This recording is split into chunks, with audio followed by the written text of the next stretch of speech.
You might have a rotator cuff tear and you don't even know it. Don't worry, I'm on my way to the clinic and we'll sort everything out before you panic for no reason. Dr. Boisvert, Canadian chiropractor, here to talk about that clicking sound in your shoulder that might cause a bit of discomfort or a frozen shoulder. Well, you could actually have a rotator cuff tear without even realizing it. Today we're going to explore how this happens, why you might not always feel it, and most importantly, what you can do before it turns into a real issue. The rotator cuff of the shoulder is a group of muscles and tendons that encircle the shoulder joint.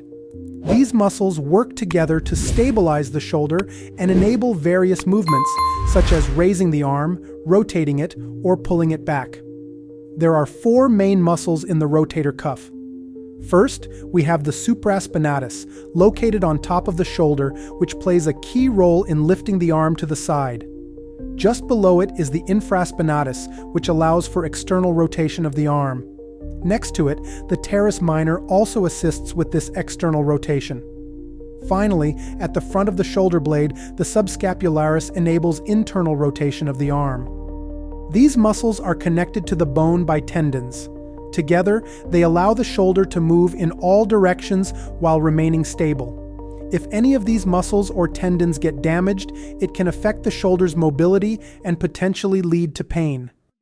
First, it's essential to understand that muscle and ligament tear can exist in completely asymptomatic individuals, showing no signs of pain at all. I often see patients in my clinic who, after several MRIs for pain in their right shoulder, end up with perfectly normal results. However, the MRI of the left shoulder, used as a comparison, reveals degenerative signs. Yet, this shoulder shows no symptoms, no pain or restriction whatsoever.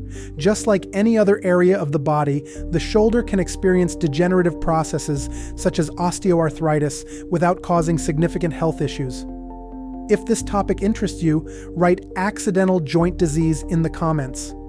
So, what does it mean when you have shoulder pain, but medical imaging shows nothing abnormal?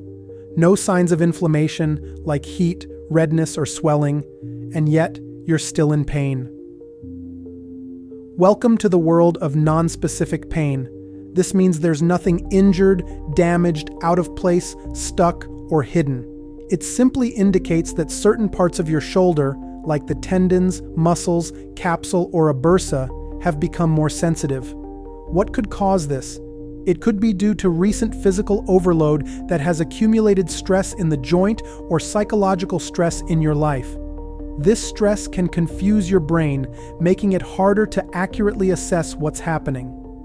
Add a poor night's sleep or prolonged uncomfortable positions into the mix, and your brain decides to trigger overprotective signals that don't really reflect the reality of your situation. If you're interested in learning more, write non-specific pain in the comments. Now back to real tissue damage. They can occur either degeneratively in an asymptomatic or symptomatic manner. For many patients who perform manual labor, the muscles and tendons of the shoulder endure repetitive movements, often combined with heavy loads.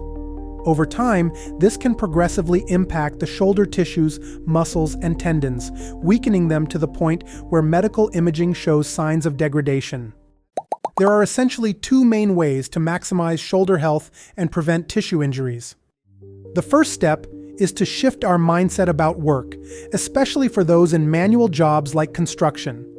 It's essential to vary tasks as much as possible to engage different muscle groups and joints throughout the day. This helps reduce repetitive strain on the same joint, like the shoulder. Additionally, using tools or equipment that lighten the load can significantly decrease the risk of injuries. Not only does this protect employees, but it also benefits companies by reducing work stoppages due to pain or injuries. The second way is through strengthening. No single therapy can fully prevent shoulder injuries. While conservative treatments can relieve pain or stiffness, they don't guarantee that future flare-ups won't occur. What truly makes a difference in prevention is incorporating strengthening exercises at home. These exercises stabilize the joint, build muscle strength, enhance endurance, and help the shoulder better handle daily tasks. One exercise I often recommend in my clinic is the shoulder clock with weights exercise. Here's how to do it. Grab a weight you can lift for about 10 to 20 repetitions. Start with your thumb pointing inward toward your thigh and slowly lift your arm until you reach a comfortable or slightly uncomfortable position. Continue this movement until you feel fatigued, then take a 1-minute break. After that, repeat the same exercise with your thumb pointing forward, then outward, and finally backward. This totals 4 sets that work through all ranges of motion for the shoulder, activating different muscle groups to strengthen and stabilize the joint. This exercise is one of the most comprehensive for enhancing shoulder stability and endurance, and I regularly recommend it to my patients.